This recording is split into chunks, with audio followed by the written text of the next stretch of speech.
வணக்கம் நண்பர்களே. நம்ம டிஸ்க்ளைமர் எடுத்துக்கிறோம். நம்ம செபி ரிஜிஸ்டர்ட் அட்வைசரோ ஆர்ஐஓ கிடையாது. நம்ம இங்க பேசக்கூடியது எல்லாமே தகவலா மாத்திரமே பார்க்கப்பட வேண்டும். இது யாருக்கும் முதலீடு சம்பந்தமாகவோ பங்குகளை வாங்கவோ விற்கவோ நம்ம எந்த ஆலோசனையும் கொடுக்கப்படல. எல்லா தொழிலும் ரிஸ்க் இருக்கும். ரிஸ்க் புரிஞ்சுட்டு எச்சரிக்கையோட தொழில் செய்யும்போது எல்லாமே நல்லா இருக்கும். நம்மள ஆதரிக்கிற அனைத்து நல்ல உள்ளங்களுக்கும் நன்றி. வளமுடன் வாழ்க.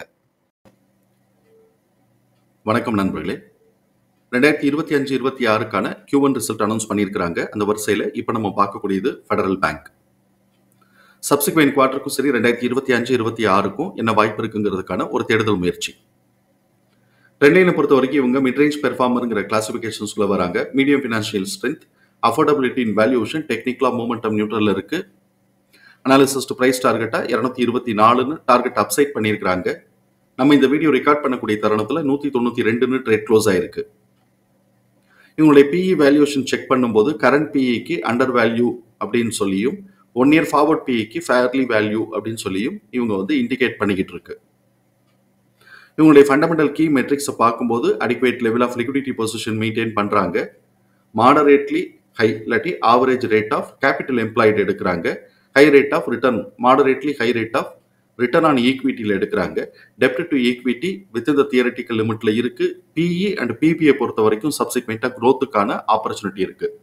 பீட்டா ஸ்கோர் 0.74ங்கிறதுனால நார்மல் வாலட்டாலிட்டி. ட்ரெண்ட் லைனில் பார்ட்டிசிபேட் பண்ணியிருக்கக்கூடிய அனாலிசிஸ்டோடைய ஃபோர்காஸ்ட் எப்படி இருக்குன்னு பார்ப்போம். ஆனுவலைஸ்டாக பார்க்கும்போது ஒரு 7% ரெவென்யூ இன்க்ரீஸ் ஆகிறதுக்கு வாய்ப்பு இருக்குன்னு எதிர்பார்க்குறாங்க. அதே மாதிரி இபிஎஸும் இபிஎஸ் ஃபோர்காஸ்ட் ஆனுவலைஸ்டாக 1.5% குறையறதுக்கு வாய்ப்பு இருக்குன்னு எதிர்பார்க்குறாங்க. குவார்டர்லி ரெவென்யூ நம்ம பார்க்கும்போது கிட்டத்தட்ட ஒரு 3% க்ரோத்துக்கான ஆப்பர்ச்சுனிட்டி இருக்குன்னு எதிர்பார்க்குறாங்க. இப்போ இவங்க பேங்க் செக்டார் இவங்களுடைய ரெவென்யூ மிக்ஸ் எப்படி இருக்குன்னு பார்ப்போம். குவார்டர்லிக்கு நம்ம பார்க்கும்போது கிட்டத்தட்ட 61% ரீட்டைல் பேங்க்ல இருந்தும் கார்பரேட் பேங்க்ல இருந்து கிட்டத்தட்ட 23%, அது 84% கோர் பேங்கிங்ல இருந்து கிடைக்குது. ரெவென்யூ ஷேர் கிடைக்குது.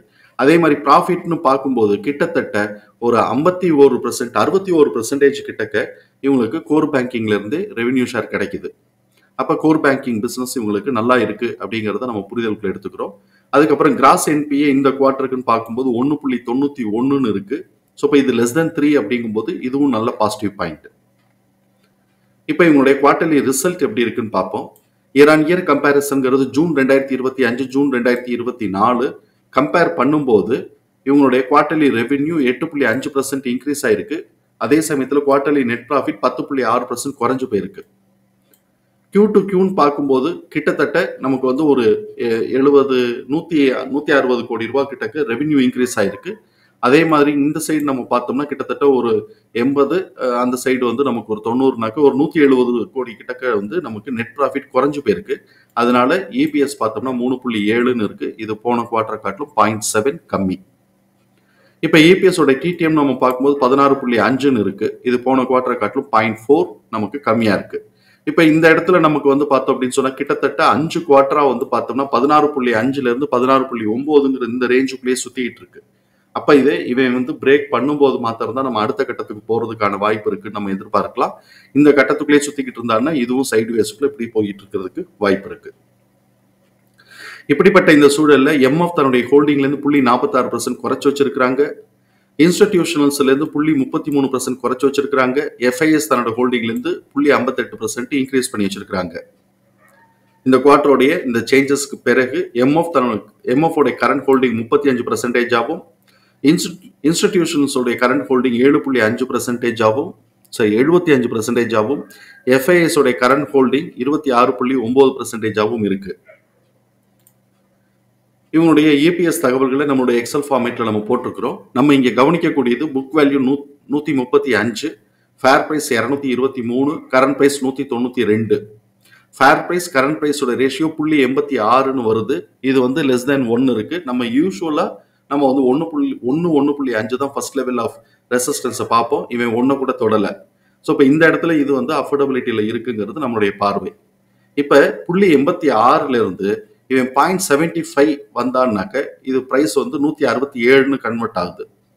அதே 0.5ன்னு வந்தான்னா 111ன்னு கன்வெர்ட் ஆகுது. இப்போ 0.5க்கு 111, 0.75 இருந்தாக்க இது 167.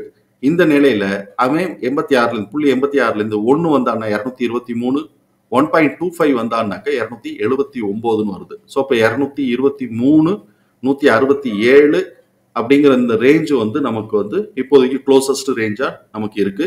இது fair price current price ratio base பண்ணி கிடைச்சிருக்கக்கூடிய பிரைஸ் ரேஞ்சஸ். நம்ம இப்ப இபிஎஸ் உடைய டிடிஎம் அனலைஸ் பண்றோம். கரண்ட் இபிஎஸ் உடைய டிடிஎம் 16.40. அது ஆவரேஜ் பண்ணும்போது 4.10 வருது. இதுதான் நெக்ஸ்ட் குவார்டருக்கான ஆவரேஜ் எஸ்டிமேட்டட் இபிஎஸ். இதை நெக்ஸ்ட் குவார்டருக்கு எக்ஸிட் ஆக போற 4.5ஓட கம்பேர் பண்ணும்போது 0.4 கம்மியா இருக்கு.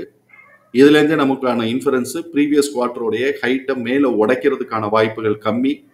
அதே சமயத்துல ப்ரீவியஸ் குவார்டருடைய லோவை கீழே உடைக்கிறதுக்கான வாய்ப்புகள் உண்டு.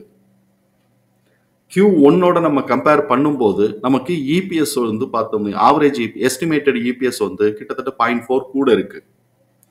இதோட இன்ஃபரன்ஸ் என்னன்னா ப்ரீவியஸ் குவார்டருடைய லோவை கீழே உடைக்கிறதுக்கான வாய்ப்பு இருக்குன்னு சொன்னோம் இல்லைங்களா, அது வந்து இப்ப சந்தேகத்துக்குரியதா மாறுது. அதே சமயத்துல ப்ரீவியஸ் குவார்டருடைய ஹைட்டை மேல உடைக்கிறதுக்கு வாய்ப்பு இருக்கும், ஆனா அதோடைய ஸ்ட்ரென்த் கம்மியா இருக்கும் அப்படிங்கறத நம்ம புரிதலுக்குள்ள எடுத்துக்கிறோம். அப்ப ப்ரீவியஸ் குவார்டருடைய அதே ரேஞ்சுக்குள்ளேயே ரேஞ்ச் பவுண்டுக்குள்ளேயே போறதுக்கான வாய்ப்புகள் நிறைய இருக்குங்கிறத நம்ம இந்த இடத்துல புரிதலுக்குள்ள எடுத்துக்கிறோம். இவனுடைய எக்ஸ்போனன்ஷியல் ஃபார்முலால நமக்கு கிடைச்சிருக்கக்கூடிய பிரைஸ் ரேஞ்சஸை நம்ம சார்ட்ல மார்க் பண்ணியிருக்கிறோம். சார்ட்ல நம்ம கீழே இருந்து வந்திருக்கக்கூடிய பிரைஸை நம்ம வந்து ஒரு தடவை ஓவர் வியூ பார்த்துருவோம். கீழே வந்து 137, 137ல இருந்து 139, அதுக்கு மேல 153ல இருந்து 160, S2 181ல இருந்து 183, S2 S1 உடைய மிட் பாயிண்ட் 233ல இருந்து 236, S1 295ல இருந்து 298.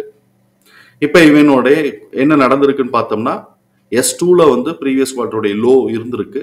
அங்கிருந்து இவன் மிட் பாயிண்ட் வரைக்கும் போயிருக்கிறான். ஆனா இப்ப இருக்கக்கூடிய மிட் பாயிண்ட் இது, போன தடவைக்கு மிட் பாயிண்ட் கரெக்டா இங்க வந்திருக்கும். ஸோ இப்போ அந்த மிட் பாயிண்ட் வரைக்கும் போன குவார்டருக்கான மிட் பாயிண்ட் வரைக்கும் போயிட்டான். போயிட்டு எகைன் திருப்பி S2 நோக்கி கரெக்ஷனுக்குள்ள இறங்கிட்டு இருக்கிறான். அப்ப இவன் இந்த ரேஞ்சுக்குள்ளேயே சைடு வேஸ்க்குள்ள போறானா அப்படிங்கிறது ஃபர்ஸ்ட் பாயிண்ட். சப்போஸ் அது வந்து நமக்கு இந்த இடத்துல வந்து நமக்கு ஆவரேஜ் எஸ்டிமேஷன் எக்ஸிட் ஆக போறத காட்டிலும் கம்மியா இருக்கு, நான் ஃபர்தரா நான் கீழே சப்போர்ட் எடுக்கிறேன்னு சொன்னான்னா நம்ம கவனத்தில் எடுத்துக்கக்கூடிய பிரைஸ் வந்து 153ல இருந்து 160, அதுக்கு கீழேனா 137ல இருந்து 139. சப்போஸ் இவன் வந்து Q1 காட்டிலும் ஆவரேஜ் கூட இருக்கு அப்படின்னு சொல்லிட்டு மேலே எடுத்துட்டு போறான்னா நம்ம கவனத்தில் இருக்கக்கூடிய பிரைஸ் ப்ரீவியஸ் குவார்டருடைய ஹைட் மேலே உடைக்கும் போது 233ல இருந்து 236. இது இமீடியட்டா இருக்கக்கூடியது. அடுத்து நல்லா இழுத்து ஆனுவலைஸ்டா இழுத்து கொண்டு போறான்னாக்க 295ல இருந்து 298 நம்ம வந்து கவனத்தில் இருக்கக்கூடிய பிரைஸ் ரேஞ்ச். அதுக்கப்புறம் நமக்கு இந்த இடத்துல நம்ம ட்ரெண்ட் லைன் போட்டோம்னு வச்சுக்கோமே, இந்த இடத்துல வந்து நான் வீக்லி டைம் ஃப்ரேம் எடுத்து வச்சிருக்கிறேன். 2020ல இருந்து இதோடைய ட்ரெண்ட் லைன் போட்டோம் அப்படின்னு சொன்னோம்னாக்க இது கீழே S2 கீழே உடைச்சிச்சுனாக்க இந்த 153ல இருந்து 160ங்கிறது நமக்கு சப்போர்ட் ஆக்ட் ஆகிறதுக்கான வாய்ப்புகள் நிறைய இருக்குங்கிறத இந்த இடத்துல நம்ம புரிதலுக்குள்ள எடுத்துக்கலாம்.